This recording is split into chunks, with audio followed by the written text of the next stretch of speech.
Kozhikode real estate വ്യാപാരി Muhammad ആട്ടൂരിന്റെ തിരോധാനത്തിൽ crime branch അന്വേഷണ സംഘം ഇന്ന് യോഗം ചേരും. കേസിൽ മുഹമ്മദ് ആട്ടൂരിന്റെ മകൾ അദീബയിൽ നിന്ന് ക്രൈംബ്രാഞ്ച് പ്രാഥമിക വിവരങ്ങൾ ശേഖരിച്ചിരുന്നു. പോലീസ് അന്വേഷണത്തിലെ വീഴ്ചയുമായി ബന്ധപ്പെട്ട് കുടുംബം ഇന്ന് ക്രൈംബ്രാഞ്ചിന് പരാതി നൽകും. വിവരങ്ങളുമായി ദിഷ്ന സുരേഷ് ചേരുകയാണ്. ദിഷ്ന, ഈ അന്വേഷണം ഏറ്റെടുത്ത ക്രൈംബ്രാഞ്ച് സംഘമാണ് ഇന്ന് യോഗം ചേരുന്നത്. ഒപ്പം പ്രാഥമിക വിവരങ്ങൾ അവരുടെ കുടുംബത്തിൽ നിന്നും, മമ്മിയുടെ കുടുംബത്തിൽ നിന്നും, മകൾ അദീബയിൽ നിന്നടക്കം ക്രൈംബ്രാഞ്ച് ശേഖരിച്ചിട്ടുണ്ട്. അതുകൊണ്ട് തന്നെ യോഗം എത്രത്തോളം നിർണായകവുമാണ്? കോഴിക്കോട്ടെ റിയൽ എസ്റ്റേറ്റ് വ്യാപാരി മുഹമ്മദ് ആട്ടൂർ എന്ന മാമിയുടെ തിരോധാനം PV അൻവർ MLA വെളിപ്പെടുത്തലോടുകൂടിയാണ് ഏറ്റവും വിവാദമാകുന്നത്. ADGP MR അജിത് കുമാറിന് ഈ സംഭവവുമായി ബന്ധപ്പെട്ട് ഈ കേസ് അട്ടിമറിക്കുന്നതിൽ പങ്കുണ്ട് എന്നൊരു വെളിപ്പെടുത്തലായിരുന്നു PV അൻവർ MLA വ്യക്തമാക്കിയത്. ആദ്യം ഈ കേസ് അന്വേഷിച്ചത് നടക്കാവ് പോലീസായിരുന്നു. എന്നാൽ അന്വേഷണത്തിൽ തങ്ങൾ പൂർണ്ണ തൃപ്തരല്ല എന്നൊരു കാര്യം ഈ മാമിയുടെ കുടുംബം ആരോപിച്ചിരുന്നു.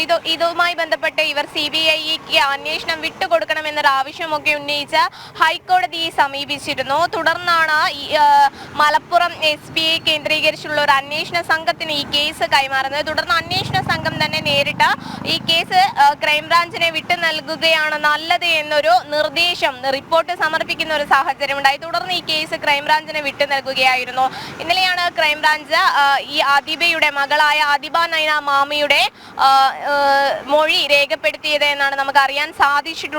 തുടർന്ന് ഇന്ന് ക്രൈംബ്രാഞ്ച് യോഗം ചേരും. യോഗം ചേർന്നതിന് ശേഷം കേസിന്റെ തുടരന്വേഷണം ഇന്ന് നടക്കുമെന്നാണ് അറിയാൻ സാധിച്ചത്. കേസുമായി ബന്ധപ്പെട്ടുള്ള എല്ലാ തെളിവുകളും ഇന്ന് മുൻ അന്വേഷണ സംഘത്തിൽ നിന്നും ഏറ്റുവാങ്ങുമെന്നാണ് നമുക്ക് നിലവിൽ അറിയാൻ സാധിച്ചിട്ടുള്ളത്. ക്രൈംബ്രാഞ്ച് DYSP ഇന്ന് ഉച്ചയ്ക്ക് 12 മണിയോടുകൂടി മാധ്യമങ്ങളെ കാണുമെന്നും നമുക്ക് അറിയാൻ സാധിച്ചിട്ടുണ്ട്. എന്തായാലും 1 വർഷത്തിലധികമായി മാമി എന്ന മുഹമ്മദ് ആട്ടൂരിനെ കാണാതായിട്ട് കോഴിക്കോട് നഗരത്തിൽ നിന്നാണ് ഈ റിയൽ എസ്റ്റേറ്റ് വ്യാപാരിയെ കാണാതാകുന്നത്. കേസിന്റെ തുടക്കം മുതൽ കുടുംബം വലിയൊരു ആരോപണം തന്നെയാണ് ഈ കേസുമായി ബന്ധപ്പെട്ട് ഉന്നയിച്ചിട്ടുള്ളത്. പിന്നീട് PV അൻവർ MLA വെളിപ്പെടുത്തൽ വരുന്നു. വെളിപ്പെടുത്തലിന് ശേഷം ഈ കേസ് ഒന്നുകൂടി വിവാദമാവുന്ന ഒരു സാഹചര്യത്തിലാണ് ക്രൈംബ്രാഞ്ചിലേക്ക് അന്വേഷണം എത്തിയിരിക്കുന്നത്. കോഴിക്കോട് റേഞ്ച് IGP പ്രകാശിന്റെ മേൽനോട്ടത്തിലാണ് കേസിന്റെ ചുമതലയുള്ളത്.